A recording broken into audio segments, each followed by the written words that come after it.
Kamusta mga ate, kuya, beshi? Si Chari po ito mula sa The Sun, Moon, Stars, PH Tarot. Ipapaalam ko lang po na ito po ay isang general read o pangkahalatang pagbabasa at maaring hindi lahat ay magtugma sa inyong sitwasyon. I-check din nyo ang inyong Moon, Rising at Venus sign. Baka doon mas tumugma ang read para sa inyo. At kung ang mensahe ay tama sa inyo, paki-like lang po at mag-subscribe kung hindi pa ninyo ito ginagawa. Okay, mag-umpisa na po tayo.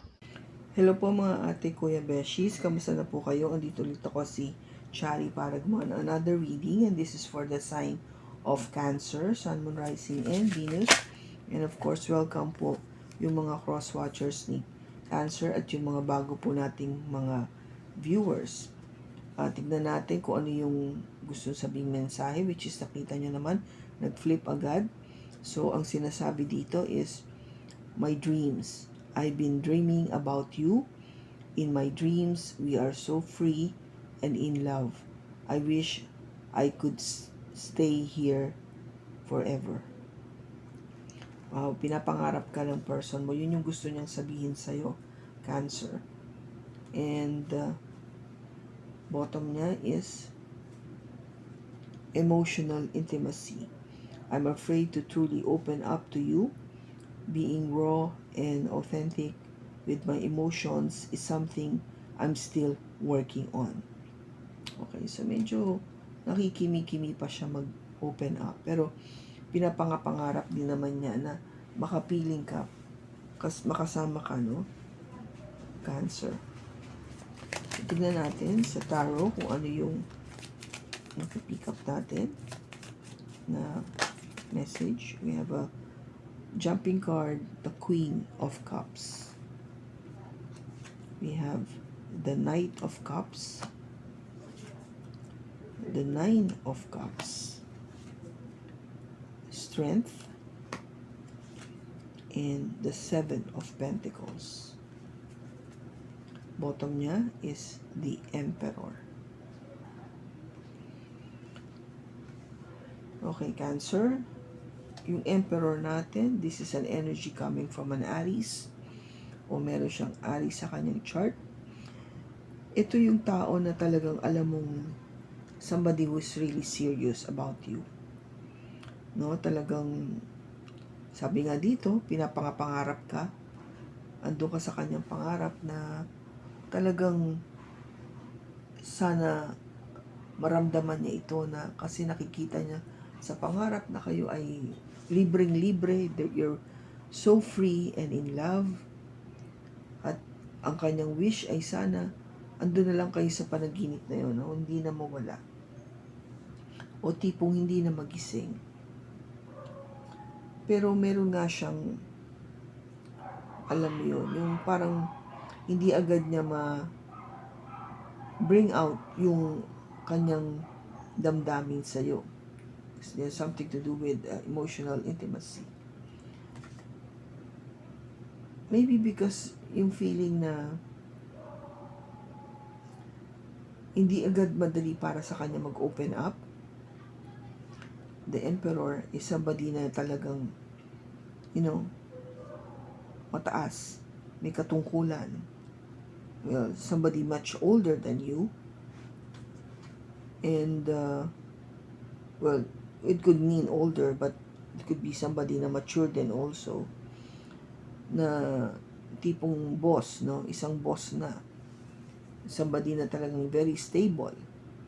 No? Kaya, siguro, hindi madali sa kanyang status na mag-open up, magsabi ng ganitong kanyang damdamin. Hindi siya ganun ka-confident pagdating sa kanyang emotion, but in other things, in other aspects sa kanyang buhay, very confident siya. Alam niya kung anong gusto niyang gawin, no? Alam niya kung paano magdesisyon. And with the Ten of Pentacles, alam mo na panghabang buhay itong person na to. This person is truly itong tipong, dahil seryoso siya, siya yung papakasalan ka, siya yung makakasama mo pang habang buhay. No? Make sure things are really in order for you and for your family. Napaka-responsible kasi. No? Napaka-responsible niya. And with the Eight of Pentacles, this person really works very hard. Masipag. No? Masipag sa trabaho. Determinado. Kaya, alam mong, kung gaba, panalo ka dito sa person na to.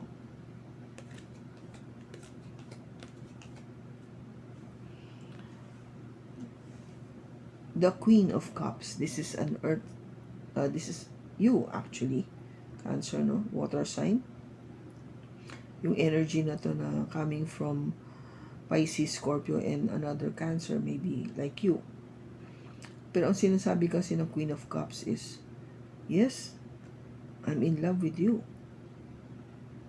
I'm truly in love with you. And yung emotions ko para sa'yo. And with the Knight of Cups, gusto kong i-offer itong love na to sa'yo. I wanted you to know this.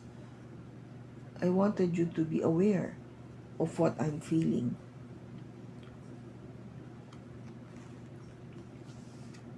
And with the Nine of Cups, ikaw ay magiging isang wish fulfillment para sa akin, Cancer.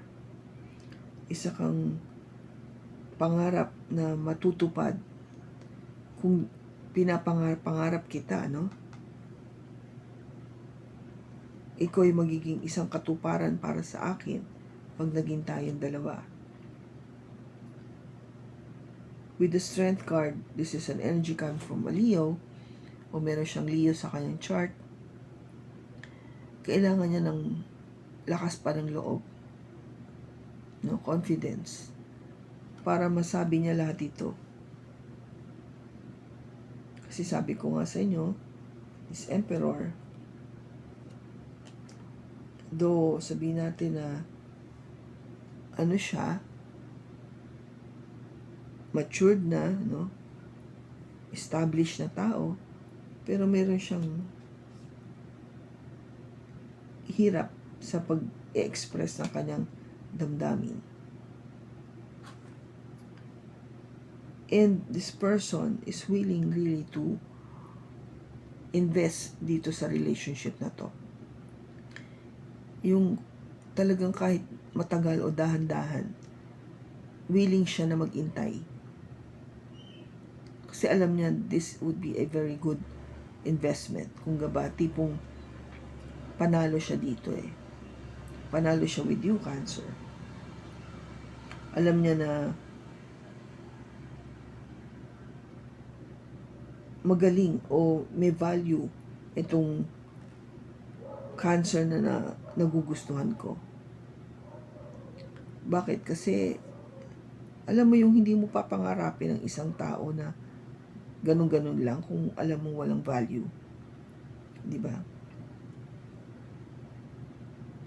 I've been dreaming about you. So matagal mo na siyang gusto. In my dreams, we are so free and in love. Di ba? Pinapangarap niya tong scenario ng maging, alam mo yun, that you could do anything and parehong-pareho kayong in love sa isa't isa.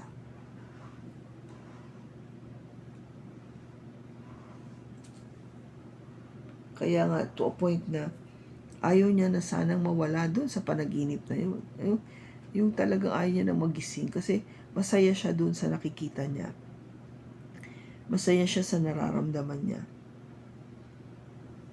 Okay, so tingnan natin. These are all good.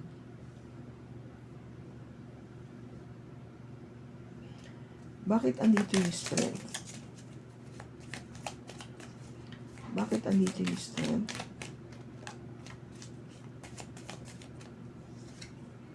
We have the Nine of Swords,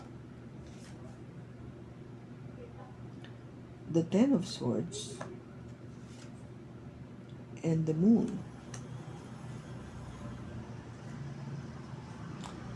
Kailangan pa niya ng lakas ng loob, no? Courage. Kasi hindi siya mapakali, no? Sa gabi, iniisip ka niya talaga, iniisip niya talaga ikaw kung paano niya sasabihin ito lahat sa'yo. Paano niya i-express? Paano mo malalaman? Paano ko ito pararating? Kasi ang worry niya, ang takot niya is baka hindi mo maintindihan, baka hindi mo magustuhan. Baka instead na magkaroon tayo ng new beginning, magkaroon ng ending. Yung ma-disappoint ka, magalit ka, mainis ka. To a point na ayaw mo na sa kanya.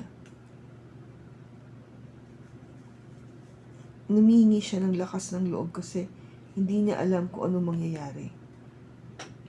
And that scares him. Natatakot siya doon.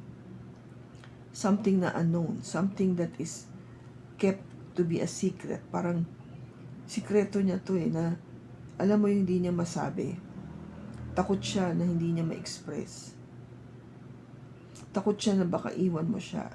Takot siya na baka magalit ka o magkaroon ng ending. Hindi pa man din nag-uumpisa, baka magka-ending na agad. Yun yung fear. There's this fear. Something that your person yung tipong hindi niya kayang harapin. Kaya humingi ng courage, no? Strength. Lakas ng loob. Pinag-iisipan niya talaga ito mabuti. Iniisip ka niya palagi. Seven of Pentacles. Bakit andito?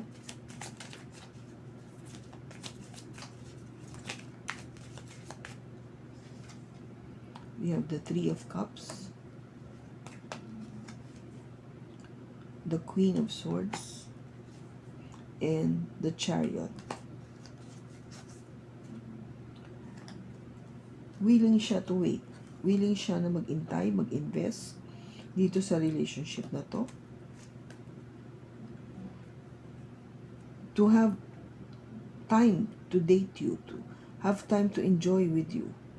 No, para magkaroon man ng date, no? Magkaroon kayo ng date, to have this feeling na makasama ka. And be able to talk with you. Makausap ka, malaman kung ano ba yung nasa isip mo, malaman kung ano ba talaga yung sa damdamin mo, makilala ka pa mas mabuti. At makapag-move forward kayo together. No, makapunta tayo dun sa pareho tayo.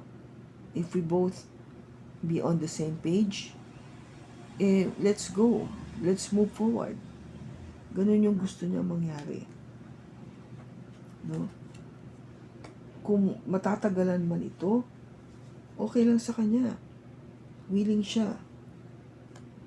Very patient tong person na to.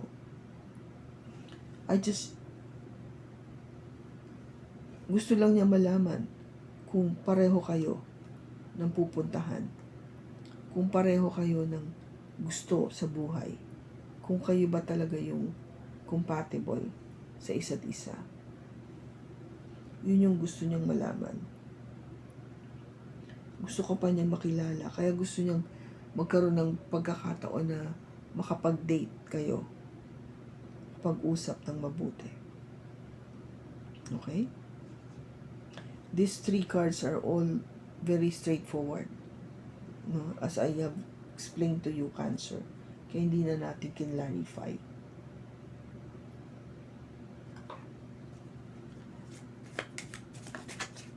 Magkakatuluyan ba si Cancer at itong person niya?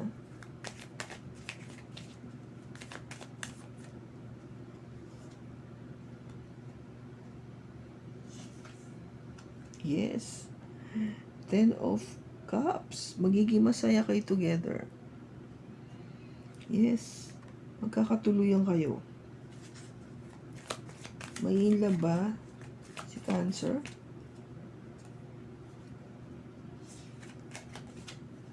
Oh my God.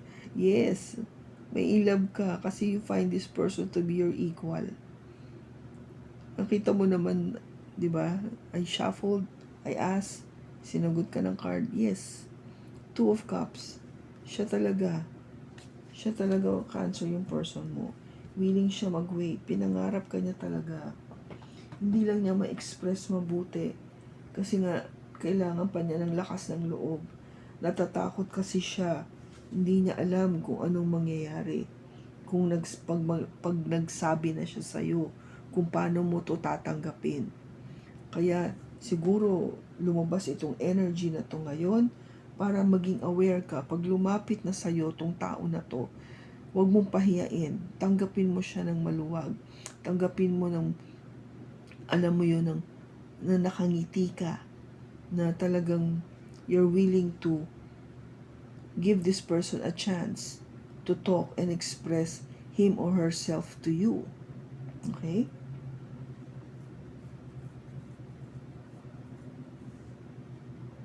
Yun na natin kung ano yung gusto niyang sabihin sa'yo. Ano yung gusto niyang sabihin ng person ni Cancer sa kanya.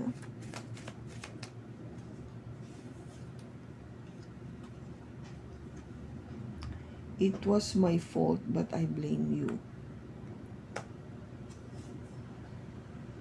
I'm afraid to contact you.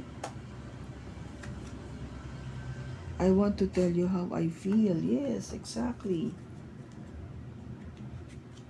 Diba? Siguro yung person, kung gabag sinasabi niya, hindi kasi, ito kasi si Cancer eh, pero sa totoo siya dapat yung ma-blame, di ba? Kasi nga kailangan pa niya ng lakas ng loob. Maybe because kasi nga kung siya yung emperor, medyo mataas nga yung tingin niya sa sarili niya. Kaya parang pakawari niya, hindi niya tatanggapin na may kasalanan siya kaagad-agad. Pero, sa totoo, takot siya na kontakin ka. Natatakot siya magsalita, magsabi. No? Pero gusto niya sabihin sa iyo na kung ano talaga yung nararamdaman niya. Gusto niya talaga, di ba? Pero meron nga kasi siyang problema sa pagsasabi agad eh. Hindi agad niya masabi. Kaya nga umihingi ng lakas ng loob. At sana magkaroon nga ng lakas ng loob. I think what the cards is saying here, Cancer, sa future is, yes, magiging kayo, magkakaroon din siya ng lakas ng loob. Kasi you're meant to be, you're destined to be. Kayong dalawa. And you will be very happy. With the 10 of Cups. Sobra kayong saya sa isa't isa. Kasi talagang kayo are meant to be. That's nice. So, ano pa yung message natin for Cancer?